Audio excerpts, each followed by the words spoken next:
In November of 2012, grocery stores across America ran out of a snack cake that cost about $1 a box. People were paying $200, $300, in some cases over $1,000 online for a single box of Twinkies. Not because they were rare, not because they were good for you, because the company that made them had just announced it was shutting down forever. This was Hostess. For over 80 years, its products had been sitting in American lunchboxes, gas station aisles, and school cafeterias. Twinkies, Dongs, Ho Hos, cheap, reliable, permanent. Ask almost any American over the age of 30 to describe their childhood snack drawer, and there's a good chance something from this company shows up in the answer. And then, almost overnight, the whole thing came apart. 18,000 people out of work, 33 bakeries gone silent, a company that had survived the Great Depression, unable to survive a labor dispute in the 21st century. Except that's not actually where this story ends, because a little over a decade later, the wreckage of that company sold for $5.6 billion. This is the story of how a snack cake company died twice and came back richer than it had ever been. It starts, appropriately enough, with somebody trying not to waste anything. In 1930, a bakery in Schiller Park, Illinois had a problem. Its machines made strawberry shortcakes, but only during strawberry season. The rest of the year, expensive equipment just sat there, doing nothing. A plant manager named James Dewar looked at those idle machines and had an idea. Keep the little sponge cakes, skip the strawberries, inject them with cream filling instead. He needed a name. Driving past a billboard for something called Twinkle Toe shoes, he had it. Twinkie. It launched in the middle of the Great Depression, cheap enough that struggling families could still afford it. That timing wasn't an accident. It was the entire point. A nickel bought a two-pack. At a moment when millions of Americans were losing jobs, homes, and savings, a nickel was still, for most families, within reach. Dewar wasn't just inventing a snack. He was inventing something that could survive hard times by costing almost nothing. The original filling was banana cream. Then World War II happened. Bananas got rationed, and the company switched to vanilla instead. Vanilla was supposed to be temporary. It never went back. Through the 1960s and 70s, the company kept expanding, buying up smaller bakeries, adding new products to the lineup. In 1967, it introduced two more names that would become just as permanent as the Twinkie, Dongs and Ho Hos. Each acquisition folded another regional bakery's recipes, routes, and customers into one growing empire. By the end of the 1970s, there was hardly a corner of the country where you couldn't find these products within walking distance. By the late 20th century, this wasn't really a food company anymore. It was closer to a piece of shared American memory that happened to also be edible. You didn't have to seek it out. It found you.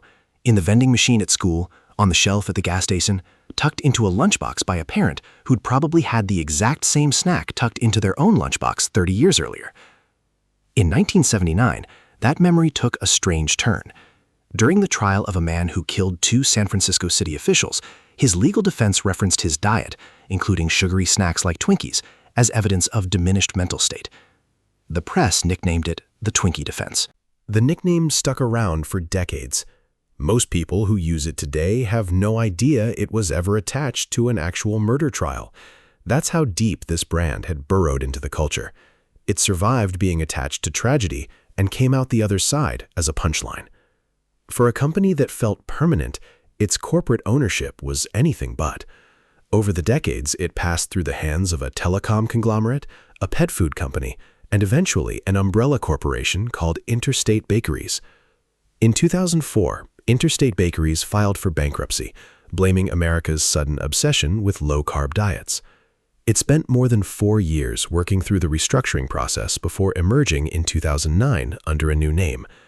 That first bankruptcy should have been a warning. It wasn't fully heeded. The company came out the other side still carrying enormous debt, still running an aging network of union bakeries, and still sitting on a pension obligation that would later be estimated at close to $2 billion underfunded. Hostess Brands. It would not last long. By 2011, the company was heading toward trouble again, and this time, what happened next is the part of the story that still makes people angry. As Hostess pushed its unions to accept steep wage cuts, reduced healthcare, and a massive cut to pension contributions, the company's own top executives were getting raises. Reporting at the time indicated the CEO's salary roughly tripled, from around $750,000 to over $2.5 million. At least 9 other executives reportedly received raises as well, some of them nearly doubling their pay. One went from $500,000 to $900,000. Another jumped from $375,000 to over $650,000. The company later disputed exactly how much of that money executives actually kept, since several of them left or gave some of it back. But the optics were already out in public, and they were brutal. Ask for sacrifice from 18,000 people making less than $20 an hour, hand out raises to the executives asking for it. It's worth saying this is genuinely a contested story. Hostess management and some business commentators argued the real problem wasn't executive pay at all.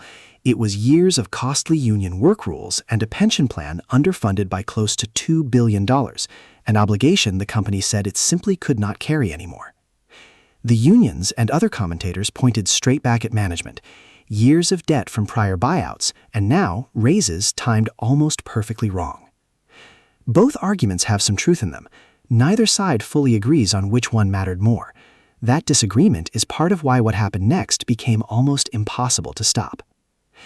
In January of 2012, Hostess filed for bankruptcy for the second time in less than a decade. A bankruptcy court approved a new contract that cut the company's pension contributions from about $100 million a year down to $25 million, on top of wage cuts and a 17% reduction in health benefits. On November 9th, members of the Bakers Union, the Bakery, Confectionery, Tobacco Workers, and Grain Millers International Union, walked out on strike. These weren't people bargaining from a position of comfort. Many were earning less than $20 an hour after decades of work, now being asked to accept even less, plus thinner health coverage, plus a gutted pension they'd been counting on for retirement. Hostess warned it simply didn't have the money to survive an extended national strike. A last attempt at mediation failed on November 20th. On November 16th, Hostess announced it was done. 33 bakeries, 565 distribution centers, roughly 570 retail outlet stores, all of it shutting down for good. Somewhere around 5,500 delivery drivers finished their final routes that same day. Bakery workers who'd spent decades on the same production line went home not knowing if Monday would even exist for them anymore. Something like 18,500 people lost their jobs, almost all at once. The union's president put it simply, their members weren't willing to take any more from a company they'd given so much to for so many years. And then something strange happened, something almost nobody in the company's own leadership seemed to predict. The moment people heard Twinkies might disappear forever, they didn't shrug. They panicked. News of the shutdown triggered what reporters quickly nicknamed Twinkiegeddon. Grocery stores sold out within hours. People who hadn't bought a Twinkie in years suddenly needed one immediately, just in case this really was the end. Online, boxes that normally cost about $1 were reselling for hundreds of dollars. Some listings reportedly climbed into 4 and 5 figures for a full case. News crews filmed empty shelves like they were covering a natural disaster. Radio stations ran call-in segments about people's favorite Hostess memories, as if the company itself had died rather than simply gone quiet. It didn't matter that Twinkies only stay fresh for a few weeks. People bought them anyway, like a strange, edible time capsule of a childhood that suddenly felt like it was closing. Just days after telling the world it had no money left, Hostess went back to bankruptcy court asking for permission to pay $1.75 million in bonuses to the 19 executives overseeing the shutdown itself. By every normal measure, this looked like the end. 100 years of history, 18,000 jobs, a product woven into the culture so deeply it survived a murder trial. All of it gone, apparently for good. But somebody looked at the wreckage and saw something else entirely. In 2013, 2 private equity firms, Apollo Global Management and a group led by veteran food investor Dean Metropolis, bought what remained of Hostess's snack cake business for around $400 million.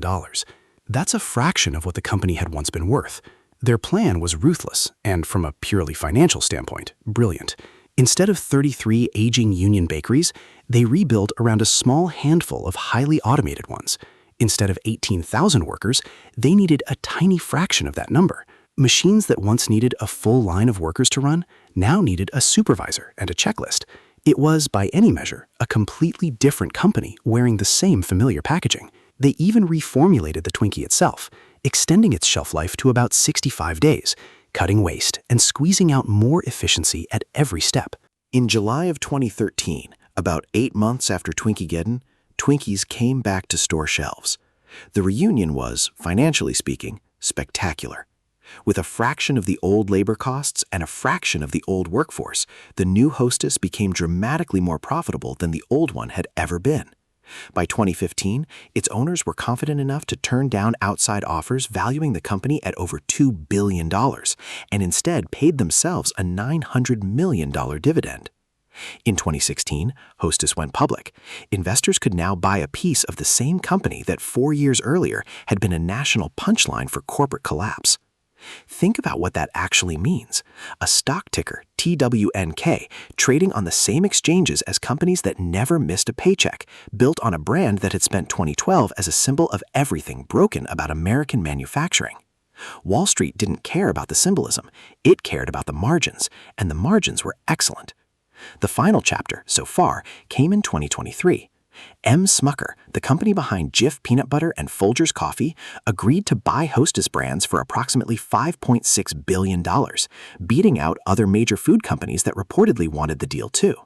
Reports at the time named PepsiCo, the maker of Oreo, and the maker of Cheerios among the companies competing for the same prize. This wasn't a mercy purchase. Some of the largest food corporations on Earth were fighting over who got to own the Twinkie. $5.6 billion for a company that 11 years earlier had been synonymous with total corporate failure. There's a version of this story that's a straightforward comeback tale. Beloved brand nearly dies, gets a second chance, thrives. But sit with the numbers for a second. The people who built this company's reputation for 80 years, the bakers, the drivers, the plant workers earning less than $20 an hour, mostly did not come back. The jobs that returned were fewer, more automated, and non-union. The value that got created afterward was real. $5.6 billion is real money. It just didn't flow back to most of the people who spent decades making the product worth that much in the first place. James Dewar built the Twinkie out of a simple instinct: don't let something valuable sit there going to waste.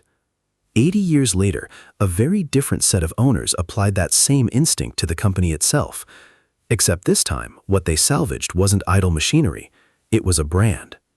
And the parts of the old company they decided not to keep were the 18,000 people who'd spent their careers running it. Today, the Twinkie is still exactly what James Dewar intended it to be back in 1930: cheap, sweet, and everywhere. It survived a murder trial, it survived a bankruptcy, and then a second one. It survived vanishing from shelves entirely. The company behind it is worth more now than at any point in its history. Whether that counts as a happy ending probably depends on which side of the bakery counter you used to stand on.